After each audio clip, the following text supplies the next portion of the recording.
Assalamualaikum warahmatullahi wabarakatuh. Perkenalkan, saya Gita Yulani Sanjaya, NRP 5017221069 dari kelas Vulkanologi akan mempresentasikan mengenai Capture 1, Terminologi Fragmental Volcanic Rocks. Pada bab 1 yaitu sebagai Introduction to Fragmentation of Volcanoclastic Rocks, dengan definisi dan konteks fragmentasi vulkanik didefinisikan sebagai proses geologi material batuan vulkanik yang dipisahkan menjadi fragmen-fragmen kecil akibat interaksi antara magma, gas, dan faktor eksternal seperti air yang sering terjadi selama erupsi vulkanik eksplosif. Proses ini menghasilkan deposit vulkanoklastik yang bervariasi memengaruhi komposisi litologi dan distribusi spasial di sekitar vent vulkanik serta berkontribusi pada pembentukan stratigrafi vulkanik yang kompleks. Peran dalam klasifikasi deposit yaitu fragmentasi menjadi dasar utama untuk mengklasifikasikan batuan vulkaniklastik di mana perbedaan antara deposit primer atau langsung dari erupsi dan sekunder dari sedimentasi ulang ditentukan oleh mekanisme fragmentasi. Tujuan dari studi dan evaluasi geologi yaitu studi fragmentasi bertujuan untuk memahami dinamika erupsi vulkanik termasuk faktor-faktor seperti vesikularitas magma dan interaksi hidromagmatik. Lalu pada bab 2, types of fragmentation mechanism, mekanisme ekspansi gas, yang dimana proses ini melibatkan pelepasan gas vulkanik dalam magma yang menyebabkan fragmentasi primer, menghasilkan fragmen juvenil dengan tekstur vesikular tinggi. Mekanisme ini dominan pada erupsi Plinian dan Vulkanian, di mana tekanan gas membentuk kolom erupsi tinggi yang mendistribusikan abu lapilli hingga jarak puluhan kilometer. Lalu ledakan hidromaktik terjadi ketika magma berinteraksi dengan air tanah dan permukaan menyebabkan ekspansi uap eksplosif yang menghasilkan fragmen titik dan aksidental, di mana proses ini sering diamati pada erupsi freatomaktik magmatik seperti di Surtsey atau Islandia dan menghasilkan deposit dengan karakteristik basah serta distribusi radial di sekitar krater. Erosi mekanis dan fragmentasi sekunder melibatkan penghancuran batuan oleh aliran piroklastik atau lahar di mana fragmen dipecah melalui tumbukan dan gesekan yang berkontribusi pada deposit resedimen yang memengaruhi stratigrafi dengan lapisan yang menunjukkan gradasi ukuran butir dari kasar ke halus seiring jarak dan dari sumber. Lalu interaksi antar mekanisme jenis ketiga ini sering berpadu.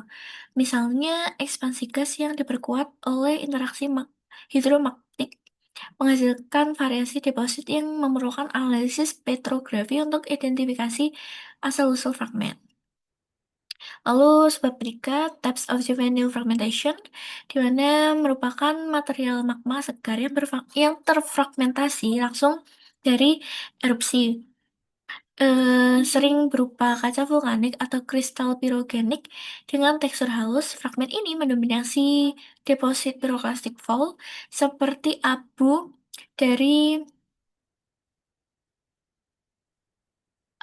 dari erupsi Vesuvius dan digunakan untuk analisis geokimia guna menentukan komposisi magma parental. Fragmen aksidentalitik, batuan praerupsi yang terdisrupsi dan terfragmentasi selama erupsi, termasuk senolit dari kerak bumi, menambah keragaman litologi dalam deposit, membantu dalam memetakan stratigrafi dan identifikasi zona subvulkanik di bawah gunung api. Lalu fragmen aksesoris dan campuran material yang sudah ada di vent vulkanik sebelum erupsi, seperti fragmen dinding krater yang berintegrasi dengan fragmen juvenil. Klasifikasi ini penting untuk membedakan antara erupsi primer dan sekunder, serta memahami evolusi magma melalui studi petrologi.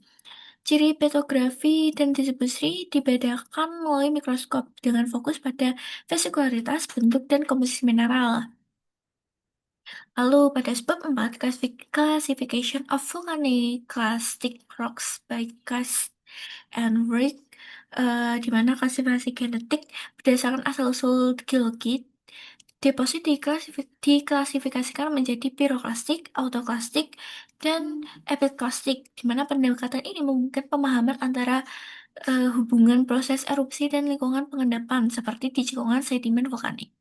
Karakteristik ukuran butir dengan menggunakan skala Wentworth untuk membedakan abu kurang dari 2 milimeter dan lapilli 2 hingga 64 milimeter dan bom lebih dari 64 milimeter, di mana klasifikasi ini membantu dalam interpretasi stratigrafi. Gradasi ukuran menunjukkan jarak dari vent dan energi transportasi.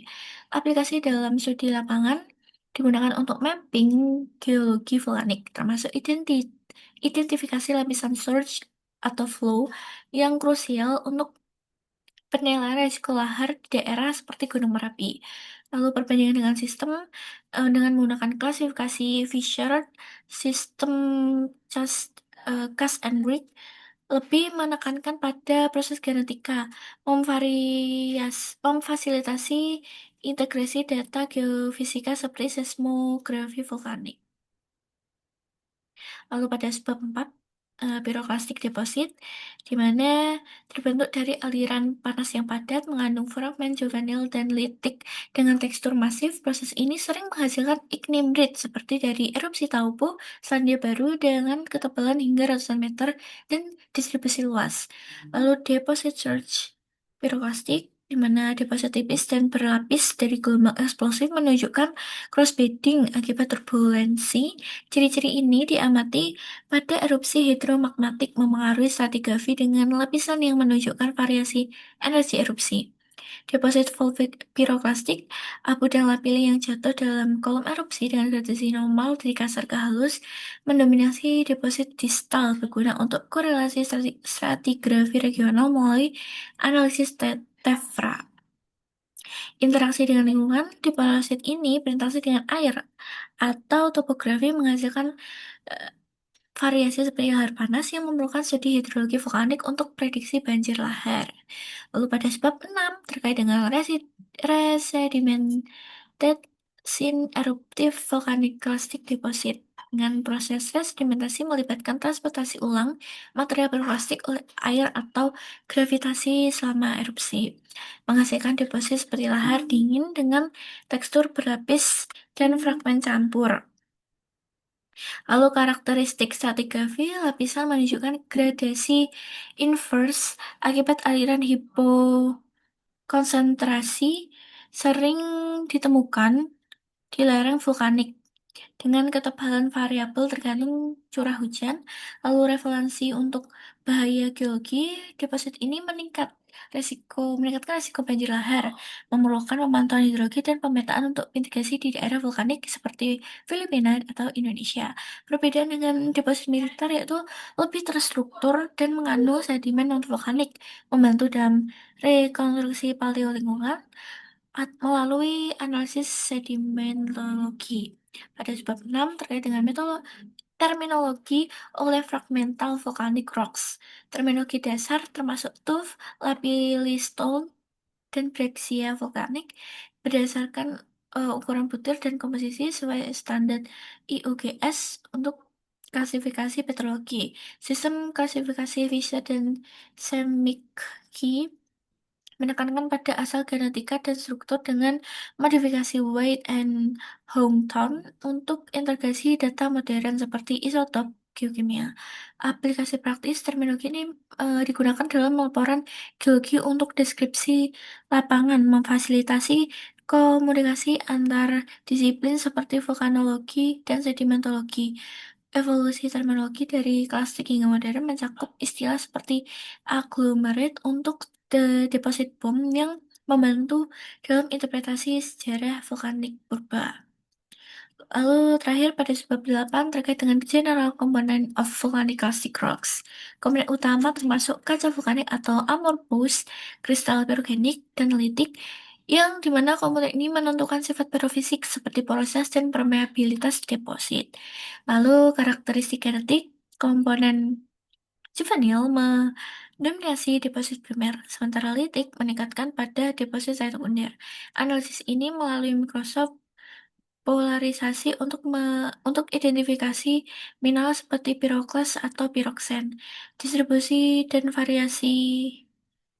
bervariasi berdasarkan tipe erupsi dengan deposit hidromagmatik menunjukkan lebih banyak litik basah yang penting untuk model numerik simulasi erupsi. Lalu implikasi geologi memahami komponen membantu dalam mengeksplorasi sumber daya seperti geotermal, di mana porositas tinggi dan fragmen vesikular menjadi reservoir potensial. Sekian presentasi saya. Apabila ada kekurangan, mohon maaf dan terima kasih.